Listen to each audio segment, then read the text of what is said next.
Namaskaram, everyone.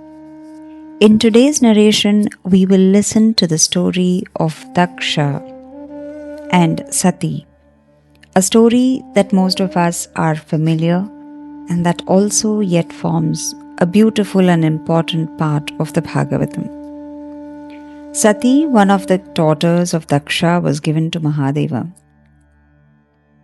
Once the great yajna by the name Brahma was being performed by Marichi and the other great rishis.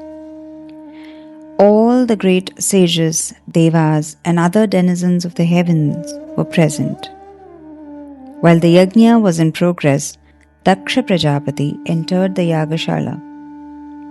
He was glowing like the sun, and the yagashala was lit by his magnificent presence. Such was his glory that all the rishis stood up as one man and honored him. Only two did not stand up and pay respect.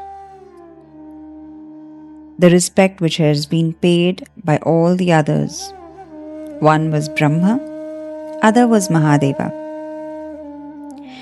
Daksha went to the presence of his father Brahma, fell at his feet, and took the dust of them on his head. With the permission of Brahma, Daksha sat down. He was very angry with Mahadeva since he did not join the others in honoring him. He could not brook this insult. With his eyes copper red with anger, Daksha said, "Brahma rishis are all assembled here, and in the presence of all of you, this man has insulted me. He took the hand of my beloved daughter in marriage, and I gave her to him. And so it follows that he has to pay me respect. I am in the position of a guru to him. But he does not seem to know even the rudiments of decorum. He is puffed up with ego. He did not even talk to me with respect when I entered. I am sorry I gave my daughter to this boor. I made a mistake in giving her away to an unworthy person. He is not well behaved. He is unclean. He is ignorant of the rules of conduct. He is proud. To such a man have I given my child. It is like teaching the Vedas to the unfit to pronounce it. He lives in the burning ground, surrounded by the pretas, the bhutas, and the pishachas. With his hair all matted and wild, he wanders naked in the burning ground. He laughs a while and weeps a while like one demented.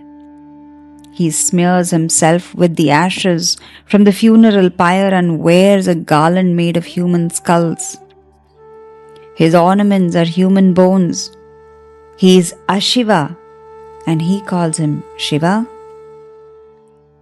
He is full of tamas, the worst of the three gunas, and he is swollen with ego. As for his attendants, they are also afflicted with the same qualities. My father Brahma asked me to give my Sati to him, and so I gave her to him. I regret it now." Daksha took water in his hand and began to curse Mahadeva. He said, "This Mahadeva, the worst of all gods, will not receive any more a share of the yajnas like Indra, Upendra, and the other gods." Having cursed Mahadeva, Daksha did not tarry there even for a moment more. He went back to his home. Nandikeshwara, the ardent bhakta of Mahadeva, was very angry with Daksha, who had treated the Lord so badly. The slight to his master was too much. He got up and said, "This Daksha is a fool. He thinks so highly of himself that he has forgotten who Mahadeva is. A man who can be so ignorant of the true nature of Mahadeva is really unfortunate.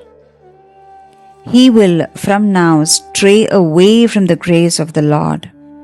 He is no better than an animal which lives only for the gratification of its ahara and thirst.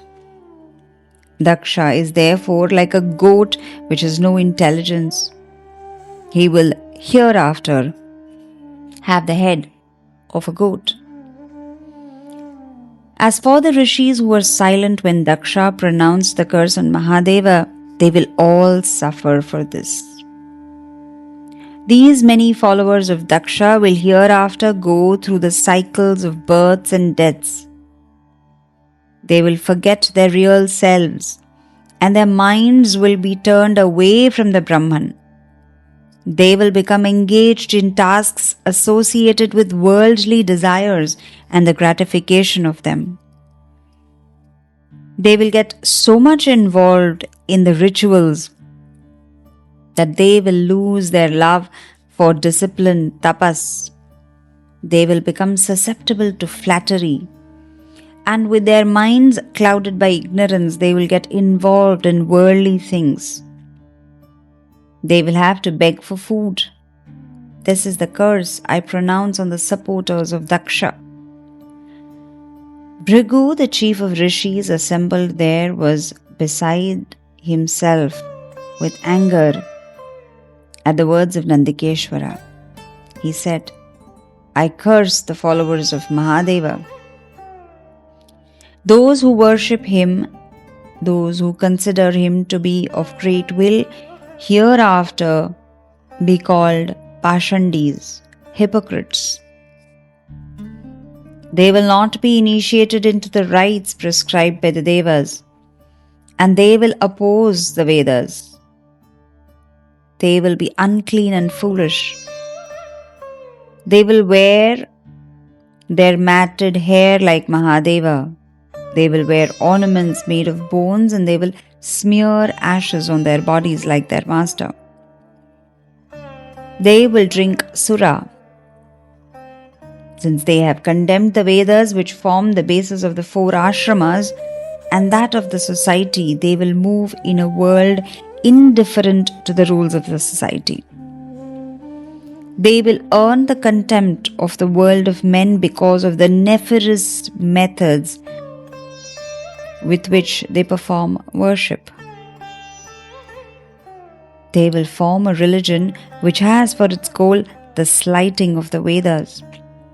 These worshippers of Mahadeva will be beyond the pale of men who have all these years worshipped the Vedas, who have followed the path laid out by the sadhus, who have realized that Narayana is the soul of the Vedas and therefore the Vedas have to be worshipped.